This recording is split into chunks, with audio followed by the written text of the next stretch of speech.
I guess for the beginning, we're going to kind of skip this part, but I do have some discussion questions and I have some prizes that go along with those. So yeah, you could walk out of here with some loot. And you'll find in games, loot is very important, so we're going to stick with that. So before I get started, I'd like to know kind of who you are, like what you would kind of identify yourself with coming into this talk, because this is a very strange talk. In doing research for this, it doesn't exist. So, this is a weird thing. So I would say, who here is a gamer? Who would identify themselves as a gamer and has interest in this? Okay. Rob's very cautiously a gamer. Who came here because they're interested in maybe what they've heard about violence in video games or in those kind of, that side of topics? Yeah? Okay. Okay. So who came as a concerned parent? Yeah, okay. Who came to learn more about video games, just in general? Like, this is something I don't know anything about, and great. What's up? Yeah, okay. Doris. Doris's friend made her raise her hand. I'll be picking on Doris for the rest of the evening. Doris was here first, and she's like, yeah, I'm still not sure why I'm here. So I hope this is interesting. Extra pressure, thanks, Doris. Yeah, keep it going. Who's interested here for a Christian perspective on video games? Yeah, okay. I guess we'll cover that then. Who's skeptical about a church talking about video games? Nice. I'm not sure throwing a stuffed animal in the air counts as raising your hand, but okay. So I'll tell you what tonight's format is. I've prepared about an hour of content, and I've drawn things from the 70s up until a few months ago. And so there's obviously a whole lot of information that I'm trying to pack into sort of 1 hour. Obviously I have to skip a whole lot of things in order to do that. So one thing that I won't be talking about is really the whole violence in video games kind of issue. But I think, first of all, when you start to go into that issue, you actually find that the lines are really blurry. It's very difficult. Like, I'm talking studies that are indecisive. People that do that professionally research, they themselves don't have an answer. So that's something that I'm not going to be touching. The other thing I would also say for this topic is this is not an alarmist presentation, right? This is not like the, ooh, look out for the boogeyman in the video game that, is going to corrupt you or do something to you as well. I don't feel that way, and I don't think that is fair to the medium. We are going to have some Q&A, as I kind of talked about, but rather than saving that for the end, there's kind of distinct chunks that go into this presentation. So at the end of each section, I'll ask for kind of questions, anything that I can clarify, anything maybe I didn't make clear or whatever, before we move on, because it does kind of build, and so if there's something I didn't really make clear at the beginning, then it's really only going to get worse. So maybe we can take care of that. And then, at the end, I have a very, very special treat. In this black box, this secret magic black box. I am not a model. I just want everybody to know. So in that black box is one of only about 2,000 virtual reality development kits on the planet. And I have it, and I will show you, those who are interested, the future of gaming. This is a development kit that only software developers have, and you will probably see something in about 3 years that is what this will be. So if you are not into kind of new gear, you might be disappointed in the sense that it's a little clunky, difficult, and whatever, because it's a prototype.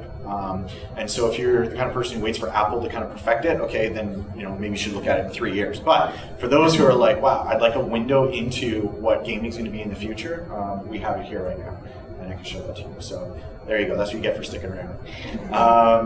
Okay, so who am I? There's a couple of things, but first I'll start with, who can tell me, this is a prize question, who can tell me what the symbol of my shirt comes from? It's a video game. And I'm looking around, and I don't think anybody will actually get it.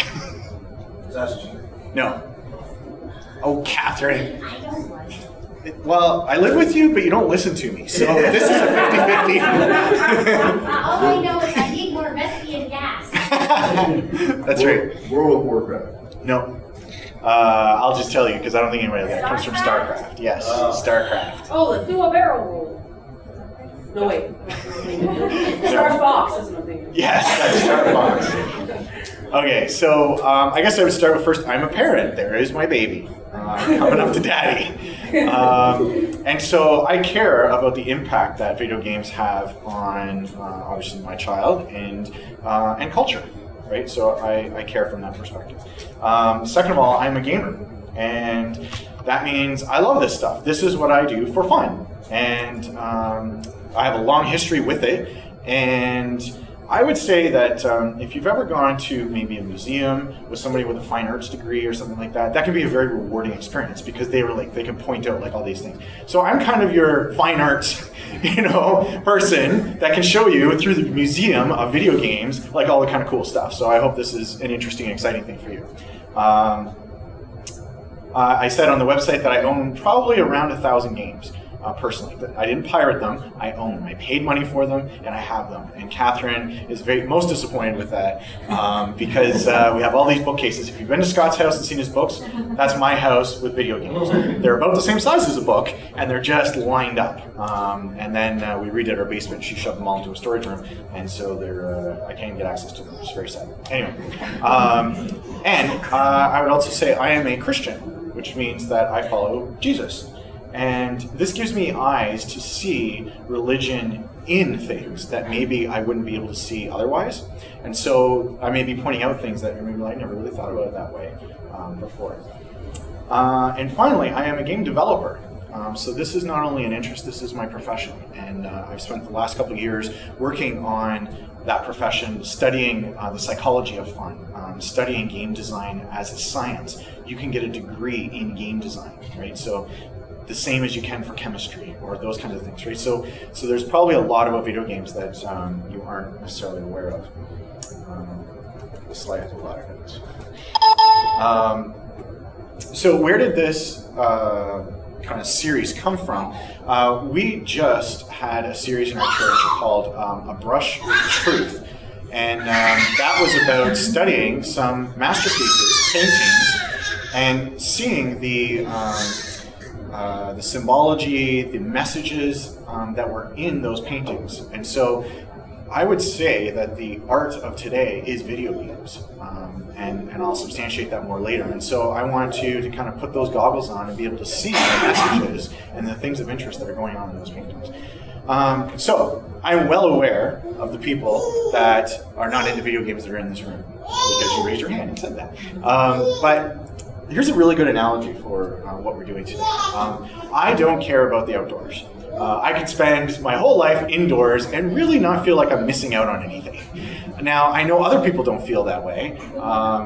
I don't understand why you don't feel that way, but that's what I've heard, okay? So Scott invited me to go on this canoeing trip in Killarney, and I said, okay, I'll go to that because maybe you experience this, something that you don't necessarily enjoy, but maybe you want to, right? And so that was I'll go on this and see kind of like what that's like, okay? So I went on this canoeing trip, and I'll never forget the morning that we were leaving, and the sun had just kind of risen. I forget exactly what time, it was probably 6:30 in the morning, where the sun had just risen. We were canoeing out on a lake that was totally like silent, and there was like this mist that was rolling in off of it. And I could care less. I was just like, let's go. I gotta get to the car, and the sun's peeking out over the hills, and Scott is just beside himself with the wonder of nature and stuff. And so I'm like, it's not in here. Like, I don't get it, right? And there's nothing, I would say, wrong with me. I mean, you all think there's something wrong with me, but I do. So my point is, I went on that canoe trip, and I saw it, and I'm like, yeah, I tried. So tonight, I think you're on a canoe trip, right? Some people are on that canoe trip, and maybe I can show you something, you're like, wow, that's really cool. Like, I experienced that. Or you're like, nope, nothing there, right? So that's totally fine. So I get that. Okay. There we go. Okay, the pulpit of America. What a great place to start. Okay, so first of all, kind of define what is a pulpit. When we look back, let's say 100 years, so late 1800s or so, the pulpit was the common point of news. when you got together on a Sunday morning, you look at villages, like they basically lived as far as they could, reasonably walk to the church, right? Because that was the center for news and information. That was the center of messaging. That was the center of interpretation of life. Okay? So, Andrew Fletcher in 1703 says, "Let me write the songs of a nation. I do not care who writes its laws." Very interesting. It's getting at the power of art in order to shape and mold minds. Okay? Now, Keanu Reeves is amazing. So I'm going to be quoting him a lot throughout this. And so he made a movie called Side by Side, which is a documentary about film, movies shot on film versus movies shot digitally. Okay, so there's a big revolution happening with film, and they're doing them digitally. And so he made a movie about that, and the pros and cons, talked to all the different directors and directors of photography and all these different kind of people in the film industry and stuff. And so one thing was really interesting, I can't remember, I didn't bother rewatching the documentary in order to get you who said this, but they said this, I think it was Martin Scorsese, the director, said this in the movie. The movies are the pulpit of America now. And you think about a movie like Slumdog Millionaire, and how that raised awareness, and it got people thinking and talking, and so movies are now the pulpit of America. And so I think that video games could be the new pulpit of America, or North American culture. And I'm going to substantiate that for the next hour. But that's kind of the opener on that. What is art? And Scott was very interested when he saw my outline, because he's like, people for thousands of years have been debating that. Finally, someone's going to answer. What is art? Sorry, Scott, I'm not smart enough in order to answer that. But for our purposes today, I would say art is something that deals with the deeper issues of life. Okay, or I would put it differently, an expression of the mind and the soul. Okay, so that's kind of what is art within the context that I'm talking today. And I would also say you can usually tell the difference, even if we don't have a clean definition. So I'll put two movies side by side. Dude, Where's My Car? And Amadeus. Okay, so for those who haven't seen Dude, Where's My Car? There's a dude and he can't find his car. Right? And that's really all you need to know about that movie, having seen it. It's Ashton Kutcher. I guess he's cute, but other than that, it's a guy who can't find his car. Amadeus is about, even though it's about Wolfgang Amadeus, it's really about Salieri, who asks God for the skill to be able to write music and promises to glorify God with that music, if God would only allow him to do that and give him the skill and the ability to do that. Then later in his life, when he is a court composer and he's happily going along being a composer, then he comes across Mozart, who could care less about God and is kind of a crass jerk, and he doesn't have any piety. And he's so much more talented than Salieri. So Salieri is now angry with God, jealous of this other person, and now how does he reconcile that? How does he reconcile God gifting someone who basically throws away the gift, who doesn't appreciate it, versus someone like himself who does appreciate it so much?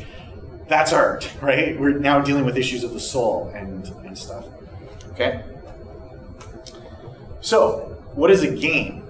Also very hard to nail down. The International Game Developers Association has 10,000 members, and they needed a definition. And so a pretty smart guy wrote a couple, then a couple more people. So they have 8 working definitions of what is a game. This is for people in the industry that can't even define what is a game, right? So this is a pretty good definition for our purposes. Games are an activity.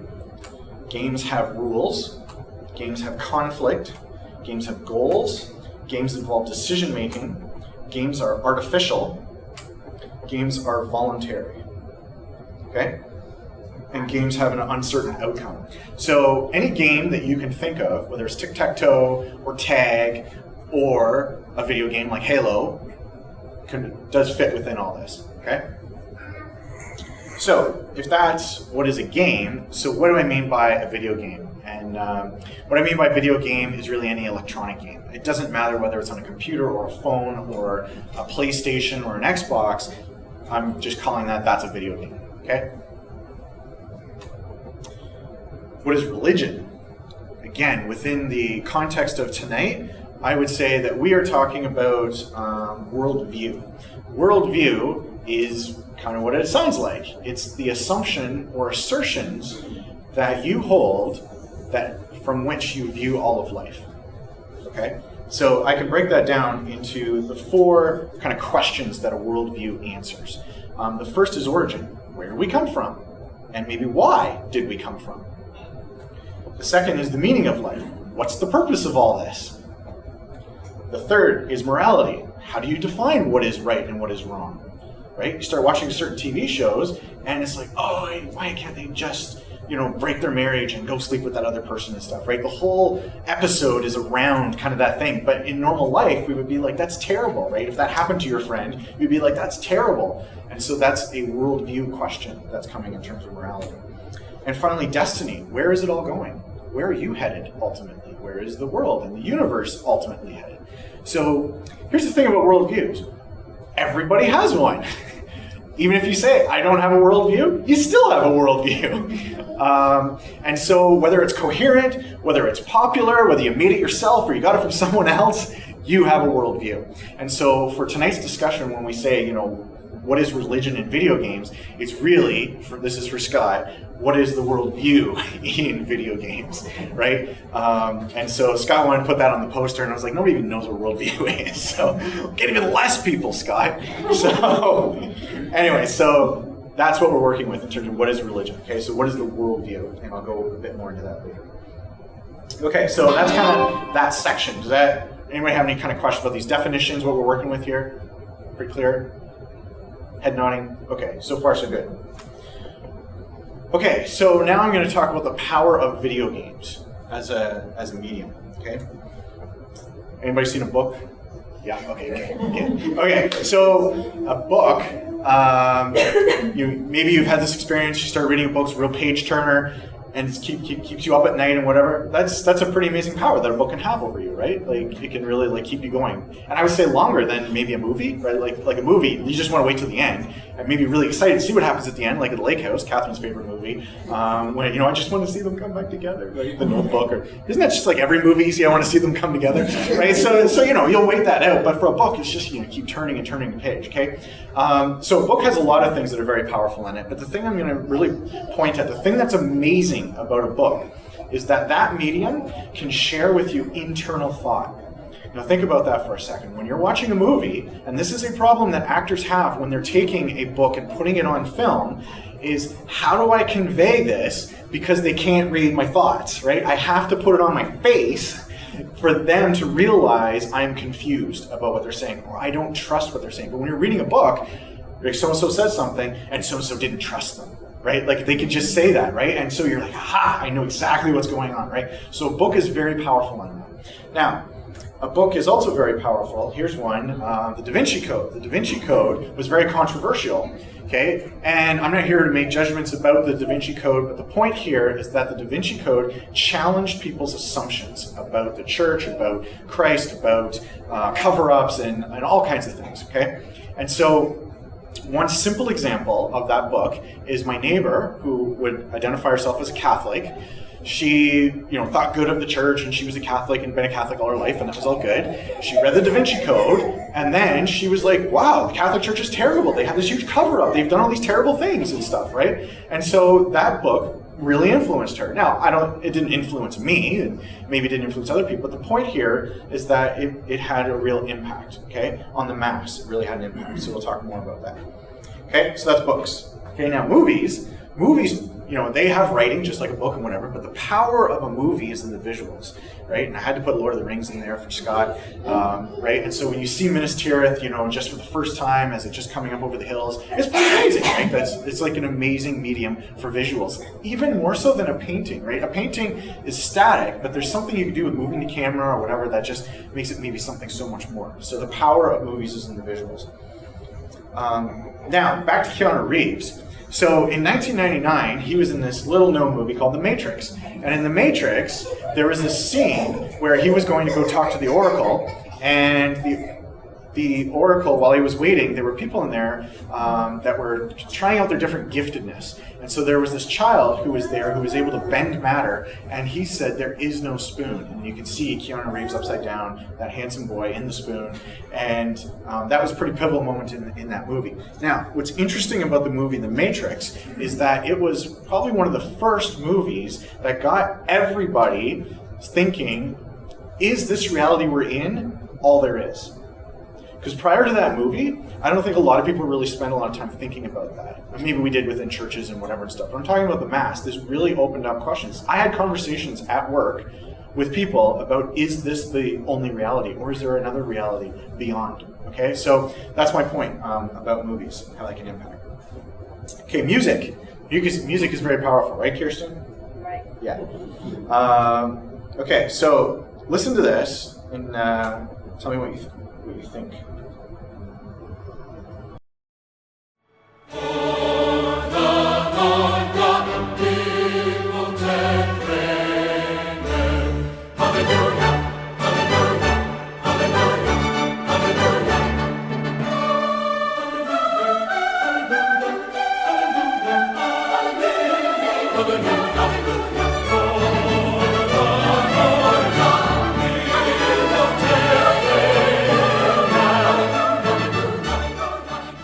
Okay, anybody, what did that make you think of? Christmas? Here's the interesting thing about that. Nothing about Christmas was in there. Why would that music that said, Hallelujah, Lord is King, why would that make you think of Christmas? Yeah, so it's bringing other things in, right? And that's art, right? It's stirring the soul. It's bringing something up to the surface. Okay, so that's music. Now, I would say video games is the trifecta of art. You have books, and music, and visuals, which all become a video game. Okay? So we're now drawing from very powerful sources when we put this together. And what game is this, Rob? That is, well, technically Final Fantasy. It's actually the direct-to-video computer-generated sequel they made to it. That is a very precise answer. Yes, it's Final Fantasy. Yes, a very popular game series. Okay. This is an internet cafe in Taiwan. Okay? No, it's not a call center in India. This is an internet cafe. Everybody paid to be here. Okay? At 10 o'clock on a Tuesday night, a 23-year-old man went in after work. He was an engineer at a television station, and he just got off work about 11 o'clock or 10 o'clock at night. So he got off work, paid for 23 hours of play, signed into his World of Warcraft account, and began playing. Within 10 hours, he was dead. Okay? Due to organ failure for having stayed up so much that night playing and previous nights playing World of Warcraft. Okay? Now here's the amazing thing. Not an isolated incident. Okay? There have been many video game related deaths in terms of people like staying up and just being this compulsion where they have to keep going and stuff. Okay? I'm sure you've all stayed up past your bedtime reading a good book. Nobody here has died from it, I don't think. Right? And you've never heard of anybody watching a movie so long they died. Or listening to an album so long they died. Right? But people have played a video game so long they have died. The only point that I'm making here is the power of the medium, the intensity of it. It is very strong. Now maybe it has nothing to do with you, like it just bounces right off or whatever, but it's just a very powerful, powerful medium. Okay? Okay, when you're looking for a picture on pleasure, don't Google that. You won't get this picture. Okay? You won't get this picture. I had to search for something else. Okay, so why do games feel so good to play? This is the best way I can describe it. If you're recently a student or if you're currently working, if you work really hard on something, whether it's an assignment or you have a project at work, whatever, and you work really hard that day and you got it done, and you're like, and you did it well. You have that sense of like, I did today well, right? And you go home and there's kind of like a release and stuff. Everybody have that kind of feeling? You know what I'm talking about? A lot of people nodding their heads. Yeah. Okay. that sense of satisfaction, okay, neurology, studies with MRIs have shown that playing video games gives that identical feeling, the same chemical release, everything. Playing a video game feels like accomplished work, okay? That's the power of it, okay? And the chemists here, they're like, ooh, that's kind of interesting. Maybe we can make a drug, the World of Warcraft drug. Okay? And so that is the compulsion, okay? And so this is, what's amazing about video games is you can get that feeling faster than you can in any other form. Okay? Is that wrong? Is that bad? I'm not saying so. I'm just saying that is what it is. That's what you get from playing a game. Okay? Now, I want to switch over to education. Ralph Koster wrote a really good book, like well respected within the industry of video games, called A Theory of Fun. And he says that fun arises out of mastery. It arises out of comprehension. It is the act of solving puzzles that make games fun. With games, learning is the drug. And Ruth McCorder, Ruth Scott, is it Ruth McCorder? Yeah. So she is an educator and very interested, and we're working together on making educational games. So thank you for coming. And I sent that quote to her earlier, and she liked it. Okay, so studies have shown, and I won't go through all the studies, but studies have shown the deep learning that students do in games that are more likely to persist rather than memorization. Okay? So what people play, they remember. And I guess a good example, if you've ever been to a theme park or like Disneyland, Disney World, or even Canada's Wonderland, okay, if you've ever been there, if somebody showed you a picture of the layout of Canada's Wonderland, okay, and then they asked you about it afterwards, may or may not remember. If you walked around Canada's Wonderland, you're like, okay, there's the mountain, okay, there's that, right? When you walk around it, like you could talk all day long about it, right? Because you have that experience. That's what games do. Games change it from this, I saw a picture of it, I read in the textbook, to I experienced it, right? Again, that satisfaction and that, okay? So what that means is video games increase retention. Okay, so when you're an educator, there's two things that are very important to you. One is retention, people remember. The second thing is transference. Okay, here's a great example of transference. You can read a storybook to a 2-year-old every night before bed. What happens? They start to know every word, right? Take the same 2-year-old, give them a different book. Can they read it? No, because they only memorized that one book. So there's zero transference there, right?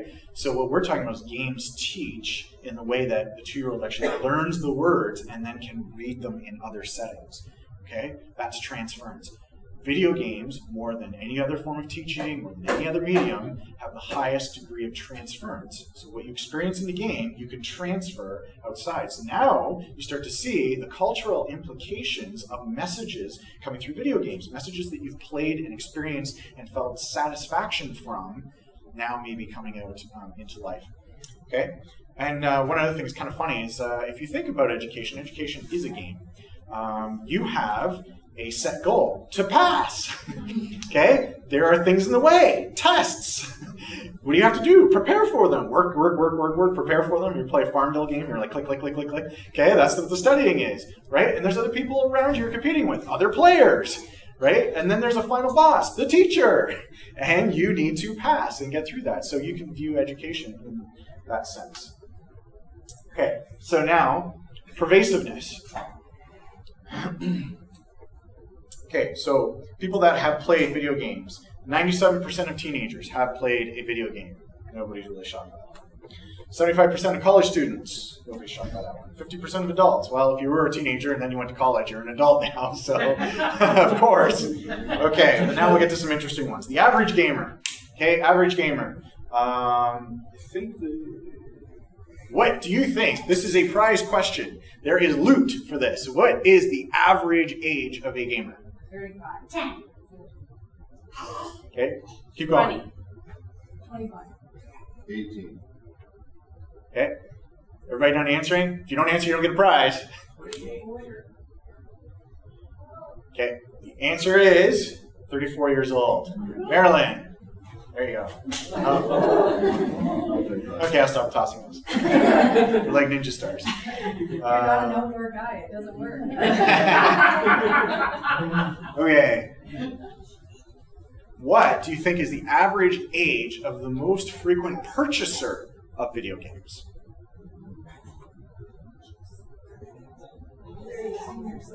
30. Pardon? Everybody understand the question? Purchaser. Most frequent purchaser. 45. 5.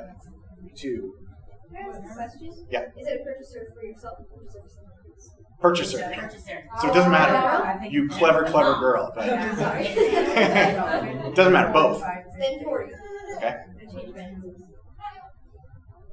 Anybody else want to weigh in? 37. 39 years old. Was I closest? Oh no, wait. You said 40. There you go. By the way, these are $5 at Tim Hortons. So enjoy a couple coffees or whatever it is. Okay. It's really, really small on my screen. Okay. Average time in a week spent playing. Average time in a week spent playing. Of the average gamer? Of the average gamer. A week? 12 hours. 23 hours. Hold on, sorry. This next question is not a prize question. No, the average length. Okay, no, the next one is just the average years that they spent playing video games is 12 years. Okay. We changed tonight's format a little bit. That's why I'm struggling with this. So, okay, now the hours. Hours per week that the average gamer spends playing games. 12 hours. 12 hours. 24 hours. 18 hours. 18 hours. Wow. 15 hours. 21. 15.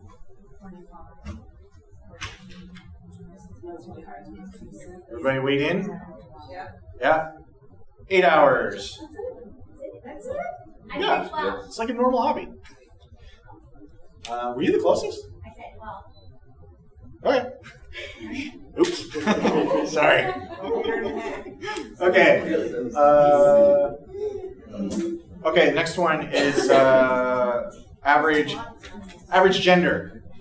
Average sex. Yeah, I know. I'm surprised about that one. 40% are female, so that number is actually a little surprising. Yeah, so let me explain that one, because these are industry stats, and it comes from like a whole lot of things. And okay, so 80% of female players come from the Wii, the Nintendo Wii. Okay. Oh wow. Okay. Yeah. Wow. If you take that out, actually, so if you look at PlayStation, Xbox, I don't know about computer, but probably computer as well. It's 9%. Right. So that Wii really swings things. And also phones and stuff. Okay. How long does the average game take to play? To complete? 2 hours? 30 hours. Talking Angry Birds or World of Warcraft? Yeah, that's a good point. 30, 20. 31. Little Price is Right going on here. Yeah. Okay, everybody weighed in? 10 to 12 hours. Yeah. It's actually been a trend in the industry to make things shorter. And again, get the satisfaction feeling sooner and that kind of thing. So who was actually closest on that? You said 7? Nice, Ruth. Don't throw it. Okay, we can pass that back. Okay. Okay, so this is a quote from a book called Of Games and God. We think of media as being radio, television, magazines, newspapers, and journalistic websites, but media is really just content of any sort. And the best way to measure its impact on our society is by how much time people are spending with it. Right? It's not necessarily units sold, it's how much time are they spending with it. Okay, so as production costs have gone up, game costs have come down. Funny how that goes. So, anybody heard of the game Skyrim? Skyrim? Yeah? Okay. That game takes 50 hours to complete, just the basic game, 50 hours. With all the extras, it's up to 95. So that one is way on the other end of the scale. Then there's most of what they call the first-person shooters. You probably see advertised on TV and stuff. Those could be even 5 hours because once you complete kind of that section of the game, they call it a campaign, a single-player campaign. You can play multiplayer like for forever. Like there's really no way to kind of judge that. Now, the stereotype that you probably had coming into this was, kids, teens, that's what video games is for and stuff, right? So you start looking at these ages. The average gamer is 34. The highest purchaser is 39, okay? Those are the same stats as a BMW purchaser, right? So think about it that way, right? Because you're like, video games, that's for the BMW crowd. like that is like so strange, right? But I think a reason for that stereotype existing is because when I was growing up, born in '76, so when Nintendo came out with the Nintendo Entertainment System in '84, that hit me right at 8 years old, right? So you're like, okay, that's for kids and whatever, right? And I'm just like, video games, sure, great. And as I'm a teenager, sure, great. Then I'm gonna, enter the workforce. Video games, sure, great, right? Then I become a parent. Video games, sure, great, right? So that's what's happening. So it's grown, but I think the ideas were formed when it kind of initially took hold here in North America, and it was just like, the teens like to hang down at the arcade at the mall, kind of thing, right? It doesn't exist anymore. So sad, we lost something. Okay, this is a really quick slide, just how ubiquitous video games are. GQ, John Corley, had an article about a video game. Like, this is unheard of. So there's video game magazines, of course, video game websites, but now going out into that, right? Like Time Magazine, GQ, these kinds of things, right? It's out there now, just like movie, just like book. Okay, now this one's really interesting. The ability for a game to change people's minds, in particular, on something important, right? It's like, I like Ferraris versus Lamborghinis. Okay, who cares? But on something important. So in 2010, 2 professors performed an experiment at Michigan State University on 68 students. Of course, students are always having experiments done. So they wanted to see if playing a game could change attitudes towards people, groups, and international politics. Okay? Could playing a game change your attitude towards people groups? And so this game they created is called Peacemaker, and it's about the Israelis and the Palestinians in the Middle East, and you play the game out. And I don't know exactly how long it is, but after the play sessions, when they talked to people afterwards, what they found was significant change in attitudes. So you see, prior to playing the game, the pre-test results, there was quite a gap between them. But after having played it through, really started to understand the other side, the other angle. Okay, so this is what's so interesting about video games, is that it's not like a book like the Da Vinci Code that might be hitting you over the head. Even some movies can really hit you over the head with certain things. I don't know if anybody's seen $1 Million Baby, and really that movie was about euthanasia, right? It was like at the end, it was about, just let her die, right? She's not a whole person anymore, stuff. I wouldn't say that movie's really hitting you over the head. It's really subtle, but at the end it really starts to kind of ramp up, and I was like, wow, this movie's really going somewhere. But in a video game, I would say it's even more subtle, and for a longer period of time. And so it was very interesting, the change in perspective. So, are video games art? May 2012, the Smithsonian held an Art of Video Games exhibition with 80 games in it. You didn't know that, Dave, did you? Aren't you glad you came today? Yes. Dave's glad he came. That same week, the National Endowment for the Arts announced that video games qualified as art. What does that mean? That means that anyone who makes video games can get up to $200,000 of funding to both create and distribute video games. It falls under the same funding as theater, music, dance, all those other things. Wow. So, and who's that character in the picture? John Lee. Nice. From? Street Fighter 2. Okay, so that was that. Any questions on that before I move on? No? No? Okay, good. Anybody ever pick up Game Control and it feels like it looks like that? You mind your weight, Bob? No, the longer. Oh, okay. Yeah, that was a concept art that I found the other day. There's a new video game system calling out that everybody was going to call it the Xbox 720 because it was the Xbox 360, so kind of a new one, they're calling it 720, right? And so I found that piece of concept art, and it's like it's got like a bazillion buttons on it and stuff. It doesn't look anything like that. It's not even called the 720. It's called the Xbox One. I don't know how you go from Xbox to Xbox 360 to Xbox One being the third one, but anyway. Okay, so here is a brief history of video games for Doris Greenway. Okay, the very first movie that was shot for the intention of projecting again. Okay, so there were camera tests and stuff before. But the very, very first movie was from 1895, and here it is. I don't know why they gave me a copy, but there it is.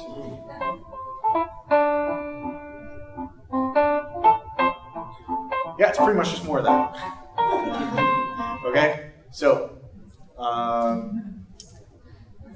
now it's just people walking out of a factory. That's what it is. Okay, so that's why it's called workers leaving the Luminaire factory. Now, when you see that, how do you get from that to Avatar, or the emotional pull of The Notebook, or even that $1 Million Baby talking about euthanasia? Like, it's very hard to see how you get there, but we've all seen that. Like, it has obviously progressed, right? And so that's what I'm going to talk about here. I'm talking about the history of video games. Okay, this is a cool picture, the evolution of video games over time. There are 7 generations. So when we talk about video games, really everything started in the 70s, 71, 72. Okay, so here's something that's interesting. We're thousands of years in on painting. Okay, so whether it's from painting on cave walls to painting on papyrus or whatever, painting, thousands of years of painting. We are thousands of years in on literature. We are thousands of years in on theater. We are thousands of years in on music. We are 100 years in on film. We are 60 years in on television. That was a little misleading because television is like short film. like all the things you'll learn in film, I think you pretty easily go into that. We're 40 years in on video games. Okay, so this is just starting comparatively to other forms of art. Okay, so I think this is really funny that I'm going to be talking about processing power to people are like, what? But I hope this really makes sense. Okay, so this is processing power over time, going from 71 to 2011, so over a 40-year span. And you can see that it's a straight line. The reason for that is because the numbers double. As you go up the scale, they double, double, double, double, double. Okay, so the important thing to see here is from 71 to 2011, there's been an improvement of 1,130,000 times improvement, okay, in processing power. I don't think you can give me anything else in life that has improved that much in that short period of time. Interest rates have not gone up that much, right? I know it was bad in the 80s, but, right, so huge improvement, okay? This is important later. Now, storage space over time. When the Atari 2600 came out, which is what I started with, thank you, Dad, for buying one of those for the family. Yes, so I started with the Atari 2600. It had 0.0032 megabytes of space, okay, on a cartridge. 0.0032 megabytes. Okay?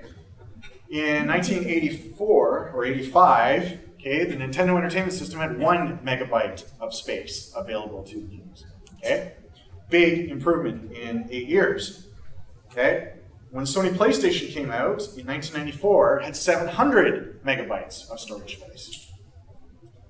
And when the PlayStation 3 came out in 2006, it has 50,000 megabytes of storage space. Okay? Big changes have happened.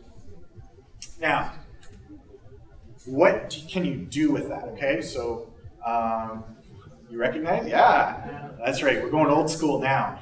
Okay, so I've just shown you 2 things. Wow, those are big numbers, but what does that mean? So I hope that this next slide can tell you what this means. Okay, this is Wolfenstein. Now, it's really interesting what I'm about to show you is the 4 things I'm about to show you came from the same company.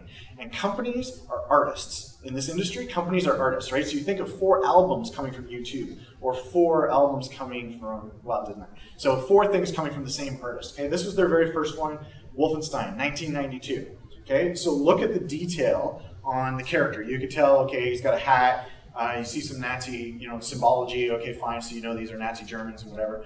But if you look at the lighting, everything is lit exactly the same. Like whether it's far away or close, whether it's close to the chandeliers or not, you actually see they did a kind of a fake lighting. It's a little brighter under the chandelier, right? But other than that, everything is the same color and everything. Okay, so this was 1992. Now this was an amazing game. Like it blew me away in 1992 when I played that. I was just like, wow, I died and gone to heaven. Okay, so that's 1992. Now their next game was Quake, and Quake came out in 1996. Now look at the lighting there. Now you're casting real shadows, right, onto the wall. And you can make out the characters a bit more. Like they have, separated limbs. They don't just look like little pictures that pasted, onto the screen. You can't see this in a picture, but in this case, look at the ceilings and the floor. You can actually look up and look down. That was a really big innovation. Like the other one, you couldn't look up or down. But now you can actually look up and you can look and see the details in the ceiling. And you can look at the floor and see the detail in the floor. Okay, so that was Quake. So that was very exciting. Okay, now this next one, if you can see that, it's a little dark, I know. This is called Quake 3. So we've gone from Quake 1 in 1996 to Quake 3 3 years later. 3 years later, and the level of detail. Now, what's interesting about this picture is they introduced what they called curved vertices. And you're like, who cares, curved vertices? But what that means is most things you look at in nature are not straight lines. A leaf, a person's head. Okay, they are not straight lines. So why are we making things out of straight lines on the computer? Like, it makes no sense, right? Everything that you see on a computer screen is made out of triangles. And so what they created here was the ability to do curved surfaces, and that's how you have this giant mouth. It's kind of icky looking, right? The reason it's a little icky, it's kind of weird, is because it looks so lifelike. It actually looks like a giant mouth with a giant tongue, right? That's what they successfully achieved in the technology, okay? And you can see the lighting and the detail on the person's body, especially when you contrast that with the other one. Like, you can make out so much more about his head and his arms. You start to see muscular features. Even though they're painted on, you can start to see the muscles on this particular character, okay? And this is their latest game in 2012, Doom 3. Look at the lighting now and how it's cast, and you can tell the source of the lighting. You can see the shadows, and you can start to make out muscles, and you can see teeth and all this stuff. Okay, so all that stuff I told you about processing power and storage is what's enabling this, okay, to make things far more realistic. Okay. So the best way to sum this up is we went, in the video game industry, from telling stories with puppets and marionettes to telling them with live actors. Okay? That's what's changed. And so this next thing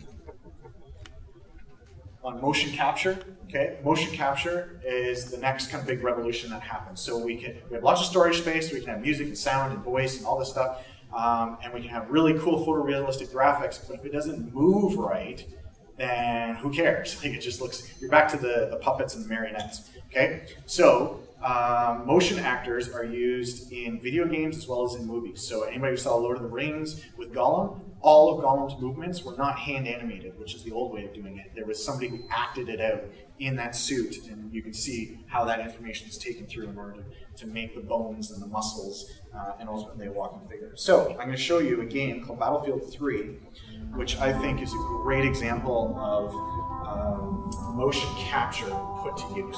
Okay?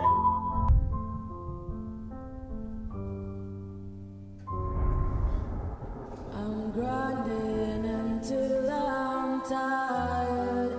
They say you ain't grinding until you die. So I'm grinding with my eyes wide, looking to find a way through the day. Don't even listen to me on this slide. This has nothing to do with what I'm talking about today. But I couldn't give a history of video games without talking about one of the most important changes in the last 5-8 years, and that is multiplayer gaming. Multiplayer gaming has changed the landscape. Does it have anything to do with religion in video games or worldview? No, it has nothing to do with that. Okay, so you can forget everything I say after this slide. But on the screen, you can kind of see, like, there's like blue text, right? You can kind of see blue text. Every little blue text on that screen is a person. Okay, so there's probably 100, 150 people on here. If you were in the game, you turn side, there'd be another 150 people. You look behind you, another 150 people.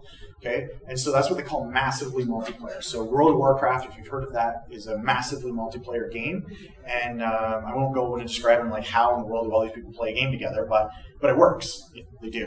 Okay, and massively multiplayer games are I don't know if I really want to use this word, the most addictive games that you can play. Why? Because there's real people there, right? Like, it's unpredictable. It's just, if you've ever seen family members that play dominoes, like, for all their retirement years, or bridge, right? Like, regular, just playing, and stuff. That's World of Warcraft, because there's always real people to play with and enjoy it with. World of Warcraft is the most profitable, most revenue-generating game ever made on the planet. It is a juggernaut of profit. It has revenue close to $1 billion a year. One game makes $1 billion a year, and $350 million of that is profit. And that's down from last year, where it made $450 million in profit, right? Like, it's massive. So, I guess in terms of scale, you're almost talking big pharma, right? In terms of the power of this massively multiplayer games, okay? So, as we've gone through games, there was a moment when everything changed. Actually, two moments, but this is the first moment when everything changed. Okay, so there was a new company that was formed by two ex-executives from Microsoft. Okay, so Microsoft had this plan where you were an executive for a certain period of time, and then you got your stock options, and they cashed out their stock options. So each one of them had $1 million, and they put it together in a bank account, and they created a game company. And they said, we're going to make a game for $2 million. and once we run out of money, then the game's done and we ship it. Okay, and so this was in 1998, and the most popular game at that time was a game called Doom, or Doom 2. And so they said, in Doom, if you looked at the story of Doom, there was no story. You were just running around shooting everything, and the purpose was to get to the end of the level, right? That was the purpose. So they said, rather than all this mindless violence, what if it had a story? Just asking that question, what if it had a story? And so that's what they did. They took an action game, a first-person shooter game, and they put a story to it. And that is so revolutionary, I don't know if I can describe it. They bet their whole company on this idea. And the result was this game called Half-Life. Half-Life changed the gaming industry forever. It won over 50 PC Game of the Year awards. Game of the Year. It won Game of the Year 50 times. So any magazine or trade publication winner gave it Game of the Year. That's how revolutionary this thing was, right? So if there were 50 Oscars that they give out each year, Half-Life got every one of them. Okay, so that's how big of a deal it was. And they sold 20 million units, which is a pretty big number. Okay, so industry averages. The average AAA title, that's an industry term which, you use your blockbuster movie, like, a movie like Iron Man, like, kind of they advertise like crazy and everybody goes and sees it, like, that kind of thing, right? So in games, you have that. You have the kind of indie movies, and we have indie games, and you have the B-level games and stuff, but we're talking about the AAA titles, the one you see advertised on TV and stuff. The average budget is $23 million. Okay? Now, big budget films are about $100 million. So there's still a gap there. But if you start to get into your rom-coms, that's about what they're paying in order to make a romantic comedy. Okay? Average team size is 120 people. It takes about 2 years in order to make. And they average 2.5 million units when they make a AAA title. Okay? There's obviously flops, but just as I talk through some of the games I'm about to show you, 2.5 is very good. Okay. Now, what do you think is the highest cost video game? This is a prize question. Highest cost video game. How much do you think it was? How much? 95 million. 95 million. Cost to make or cost to purchase? Cost to make, including production and marketing. So it's one budget. 50 million. 50 million? 150 million. 150 million. So, yeah. 60 million. 60 million. Okay. Anybody else? This is a prize question. 78. 78. Okay. Sorry? 60. $11 million. Final Fantasy VII cost $145 million to make. Catherine wins again. Oh, she's cheating. That's not Oh, fair. Pardon? Give it to the second. Who was the second closest? Someone gets 95, I think. 95. 95? There you go. Yeah, it's too You dangerous. threw me off with your whoa, it's a big number. Made me feel like, oh, okay, it's big. I tricked you. So it was $45 million to make and $100 million to market. So they spent $145 million making that game. Did you say $100 million on marketing? Yes. You, sir, should be in video game industry. Forget P&G. What do they got? How does that compare with movies? Oh, movies. You know, I just know what the production budgets are, which is usually $50 to $100 million. I don't know what they spend on marketing. Titanic was $200 million, wasn't it, today? Yeah, that's right. 200 million. The Avengers was $200 million to make. They made $1 billion in ticket sales, so it paid off. Okay, so I'm going to show you the worst, most unscientific graph you have ever seen in your life. Okay, so it's terrible. It doesn't even have another axis. Right. Okay, so the point of this whole section is, what does this mean? What I've told you about the growth in processor and in storage space and the technology improvements, okay? For a time, games were limited in what they could convey, okay? There was only so much room, there was only so much you could say in terms of sound bites and all this stuff. And so at some point, 2005 or whatever and stuff, it basically became unlimited. Like, you can basically make any kind of video game you want. Like, there may be, you may have to cut some things or whatever, but in general, the game designs are no longer impacted by the technology. Okay, and so this has to do with the maturing of the industry. This is where people like Steven Spielberg get into making video games. Steven Spielberg is very active in making video games. Okay, so we have great capability, but we're not still sure what to do with it, right? And a great example of this is web-based video, web-based television, okay? Everybody knows how to make something in 23 minutes and put it on TV and stuff, but figuring out how you make a 10-minute episode and put it on a YouTube or a Vimeo and get people to subscribe, like, we're still figuring that out. If you've ever tried to watch any shows like that, have you ever tried to watch any shows? Come on, young people. We need you for this question. Okay, well, if you've ever tried to watch any of those shows, it's terrible. It's just not enjoyable. They haven't figured it out yet, right? So video games are now at the stage of wrestling with serious topics that they've never done before.